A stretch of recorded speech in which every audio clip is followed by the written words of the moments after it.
Welcome back to another episode of Recovery Life. My name is Latoya and we are back. I am going to introduce you to two amazing, I just talk real fast, so guess what? I'm going to start that over too. Welcome back to another episode of Recovery Life. My name is Latoya and we are back. I am going to introduce you to two amazing ladies and we're going to start right here. Tell the viewers who you are, please. My name is Kristina.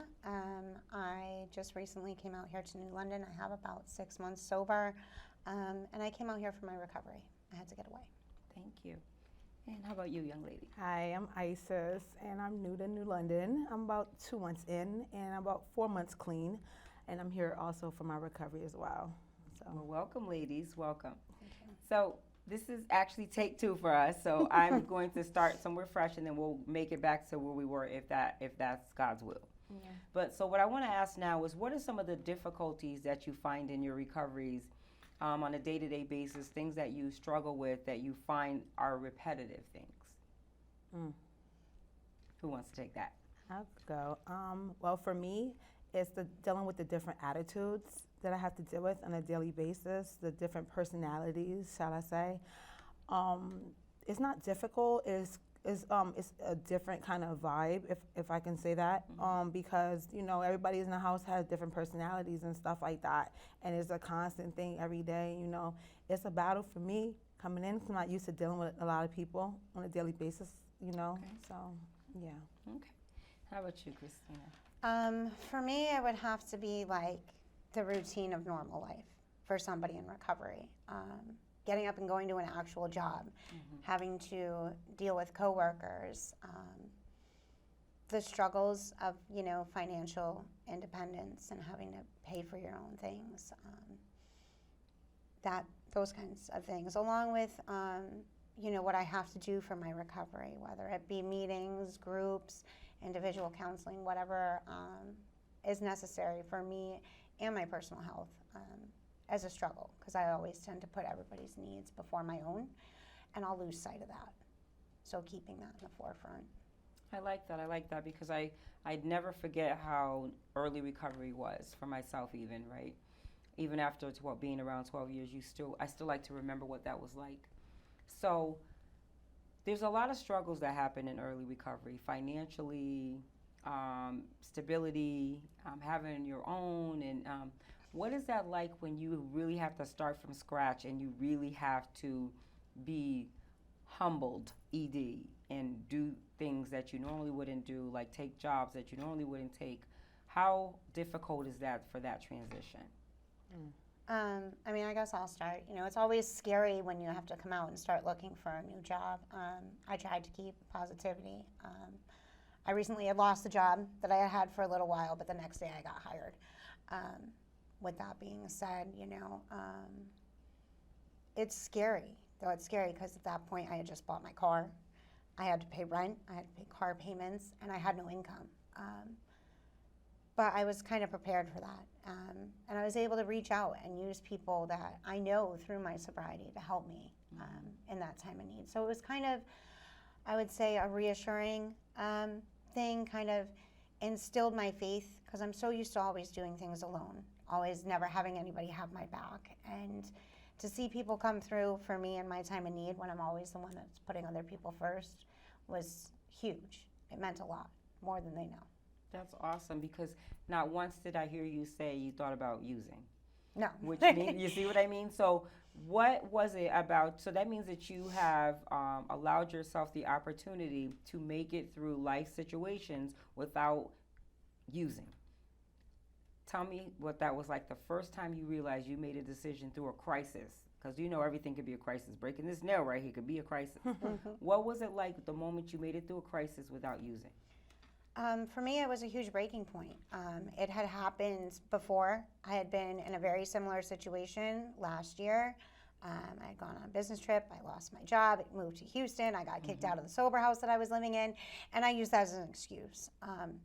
So with that being said, I wound up telling people about it as it being a fear. You know, I wanted to just jump in my car, take off. They're not going to find me to get my car note. You know, I'm going to get kicked out anyways because I can't pay rent.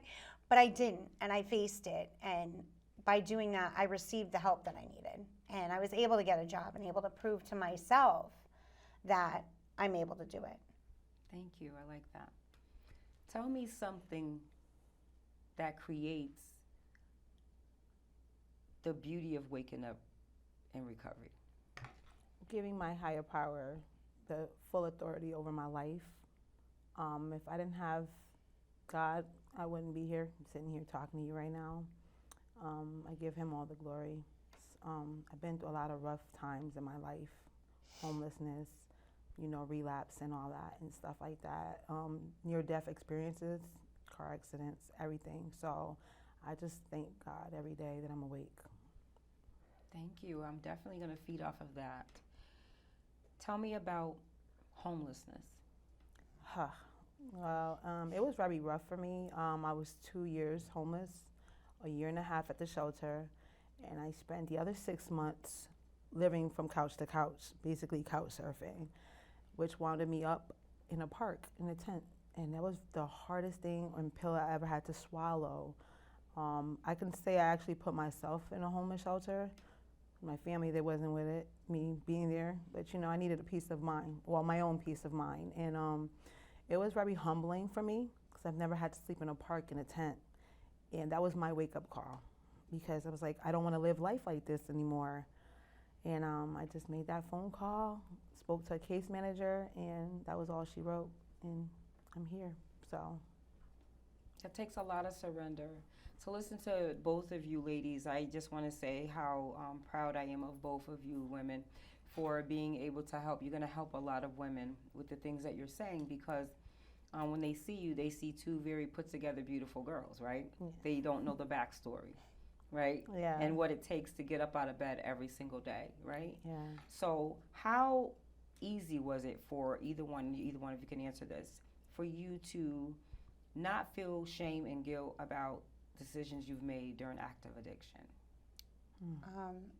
For me, it was pretty easy. It is what made me who I am today. Like her, I was homeless, but I was on the streets of Waterbury, not sleeping for days. I didn't have a tent to sleep in or a couch or anything like that for 4 years. So the things that I went through, the things I experienced, the things that I did to fuel my addiction, I had to accept those because they helped me grow as a person. I'm very open and honest. People say sometimes that I say too much about myself, but that's my truth. That's my reality. That's what made me who I am today. And by being that way, nobody can use those things against me to hurt me, and it can also help other people. That's right. I'm in an agreement with her as far as not being ashamed of my story because I feel like it's a testimony. I feel like life is a test and a testimony, And for me, it was the more of the fact of me being in the shelter. It wasn't embarrassing for me. The embarrassing part for me, I'm just being honest, is the fact that I was in a tent in a park. That was it for me. And it's not about being embarrassed. It was about me having a better situation and people that know me, what they would think. And then I had to think Isis, you shouldn't care what people think, because that's just what you're going through right now. And I feel like, not a test from God, but I felt like I was being tested in my situations. Because I feel like your tongue is a powerful thing. And I asked God to give me patience. And when I asked for patience, I felt like this was the patience that I was asking for. So He gave you a tent. Yeah, right. And it's just like I spent not a week, but a few days there. And then I was like, I can't do this no more. I can't live like this. So that's what did it for me. Okay, so how long were you in active addiction? Probably the past 15 years. How long were you in active addiction? The same amount of time. 15 years, right? What is that moment like when you say, I'm sick of my own shit? What does that look like? Because you go from 15 years of making a decision to live a certain kind of way to be a slave to the disease of addiction, right? Yep. So tell me what that looks like when you finally say, I'm done with this. I don't want to live this way anymore. I don't want to be abused. I don't want these things to happen. What is that like? For me, it was relief. And right before I got clean, like, I pretty much had hit my ultimate rock bottom. I thought I had hit rock bottom before. But even when I was walking into the rehab, I was still trying to get high. And they caught me. And I almost got kicked out before I even got in. And that was, like, the worst feeling in the world, begging for them to keep me despite having items on me that I shouldn't have had on me, despite being caught trying to use before they would admit me, knowing what those consequences could have been, but like having to beg them because I was gonna die out there. And what I went through on my last day really made it like a reality, I think. You know, I couldn't anymore, and I was so grateful and relieved and was finally like sleeping in a bed, not worried about falling asleep on the side of the street, getting robbed, getting raped, getting assaulted, all those things. Like, I no longer had to worry about that happening on a daily basis, worrying about where I was going to fall asleep, if I would fall asleep, the hallucinations from not sleeping for days, talking to people thinking they were there, shaking my head, realizing nobody was, being in the hospital for, you know, infections from using IV. It's just, I don't have to do that anymore. I don't have to fight anymore. Thank you.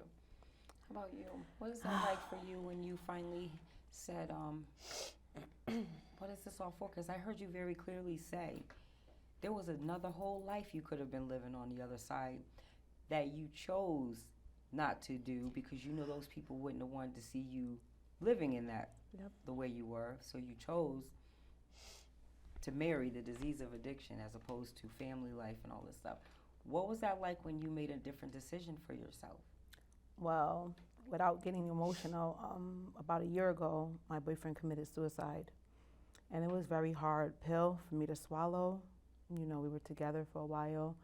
And I was actually years clean before I relapsed. And I let myself go. Depression set in. I didn't want to get up out the bed. I didn't want to eat. My mom is actually the one who saved me. She saved my life, basically. I seen her cry, and I got tired of seeing my mom in pain because my addiction made me lose my mind. Something similar to Kristina, when she was like, she thought she seen stuff that wasn't there. I did a lot of that.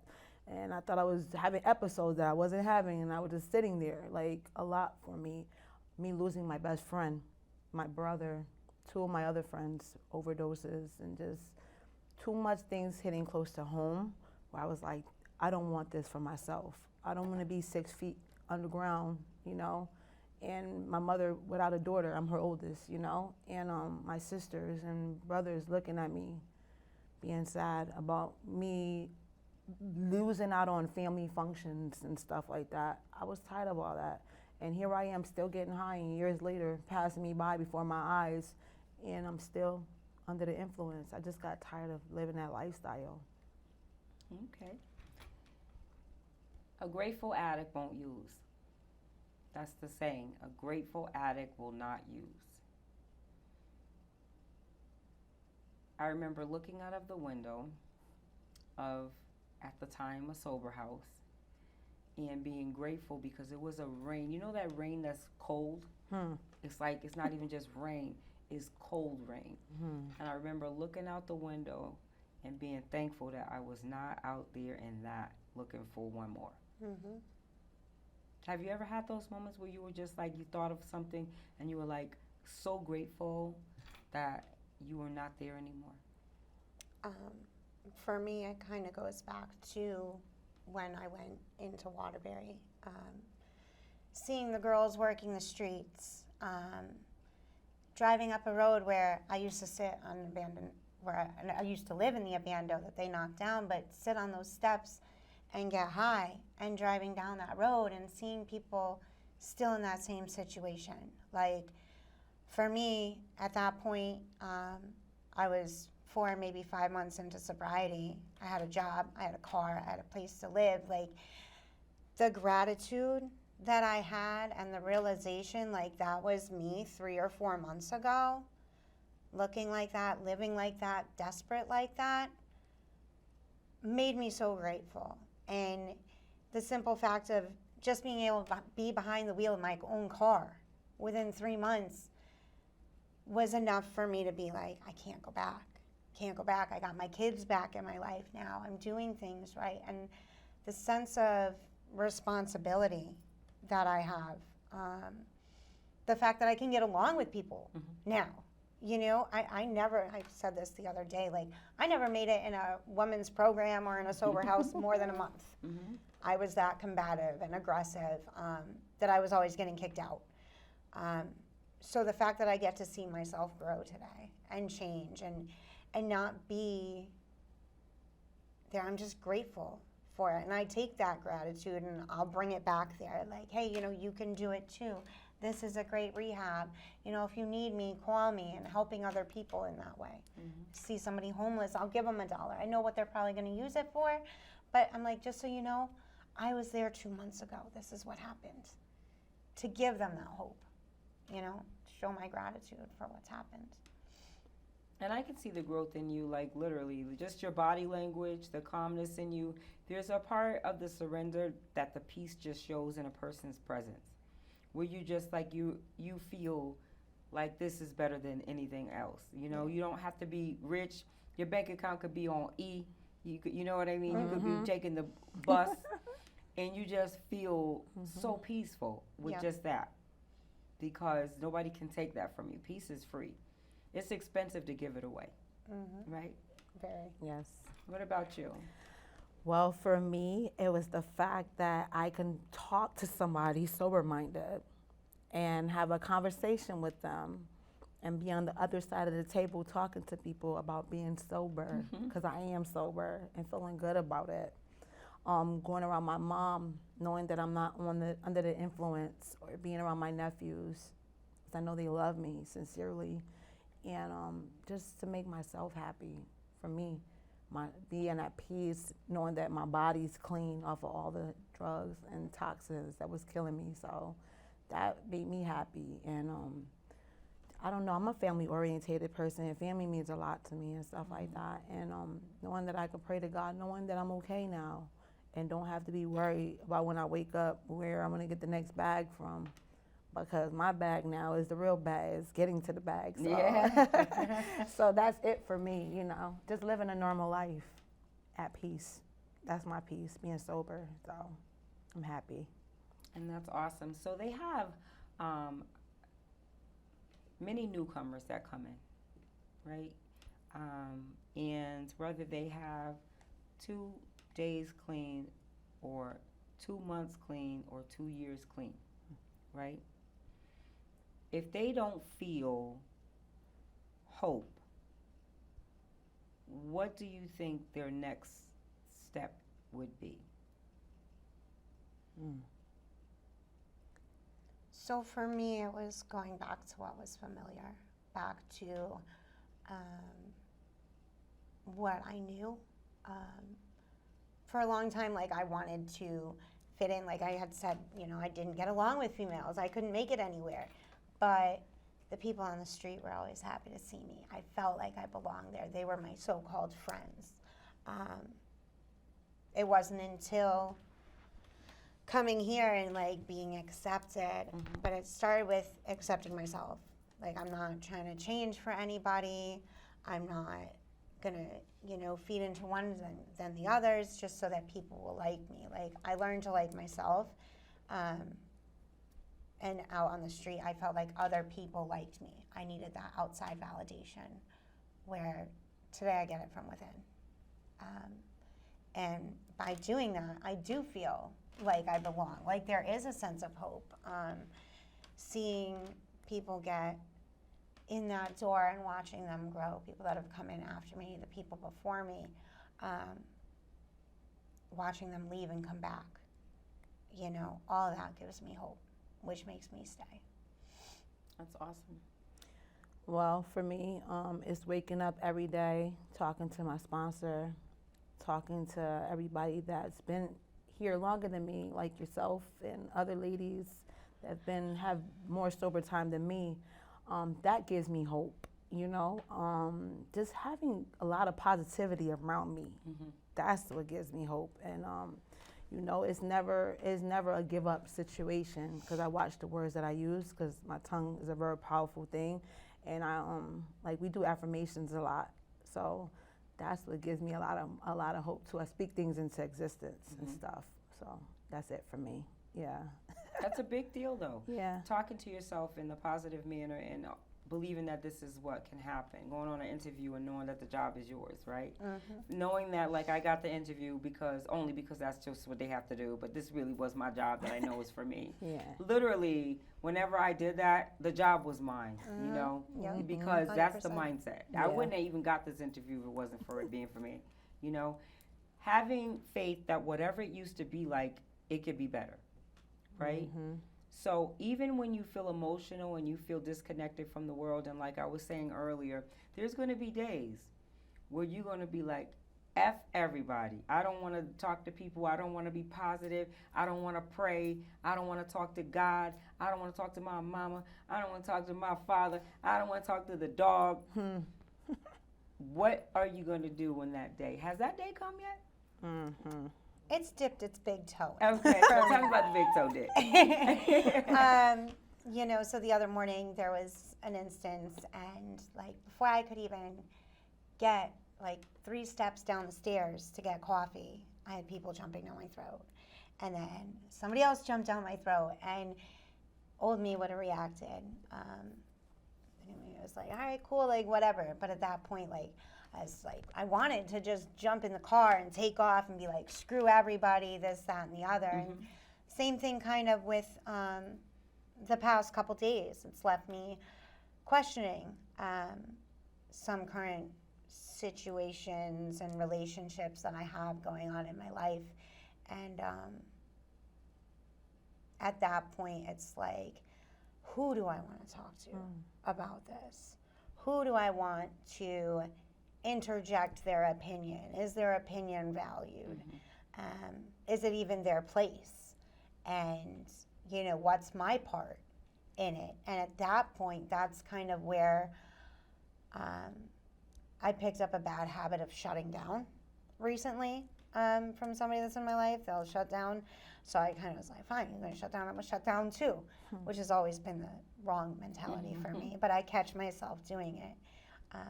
I'm like, okay, fine, whatever. Okay, gotta go. You know, and a lot of the times, like, I'd rebel. You're gonna do this to me, so I'm gonna do this back, which are behaviors that I've started to change. So I still feel that inside, but I've gained the control over it now that I don't have to act on it. Same thing where I would have been kicked out of the sober house that I live in had I reacted how I normally would have at the situation that happened a few days ago before I even got a cup of coffee. I mean, people are starting with me. But I didn't, because I felt that reaction coming. And how I addressed people and the way that I went about it was finally the right way, which made me want to, like, reward myself and pat myself on the back, which indirectly did happen because of how the situation played out. But I know it would have been different.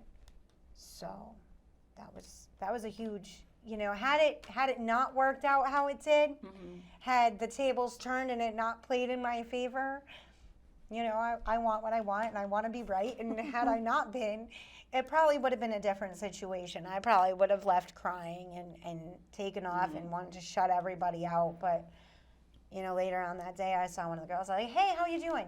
Like nothing was wrong. She wasn't really receptive. That you moved on and everything. To it. Yeah, Okay. yeah. Like, you know what, whatever, you had a bad day, you took what I said to you wrong, cool, fine, whatever, let's get past it. But I've always been that way, and it's Okay. kind of been a flaw. All right, thank you.